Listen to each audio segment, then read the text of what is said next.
DR has been questioning, I've questioned him about this, the morality of investing in cannabis. That would be pot stocks.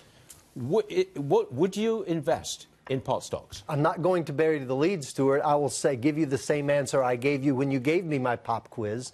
And yes, I believe that it is moral to invest in pot stocks. I believe that the way the pot stocks will handle themselves going forward will tell whether or not you want to invest in individual pot stocks. I believe that the use of recreational marijuana is a different question and is outside of this legality issue. I think that in that case, that if someone is doing something just to become intoxicated, just to get high, I personally don't believe that's the way I want to handle my affairs. But you don't mind investing in the company which gets that person high? I don't mind investing in the company that's producing products that do other good things as opposed to other sin stocks like tobacco or alcohol that don't have those advantages. You would not invest in tobacco or alcohol? I have individual stocks there that I don't like the way they handle their affairs and run the companies. I do not have a no investing in casinos, alcohol or tobacco prohibition. I do invest in those companies. I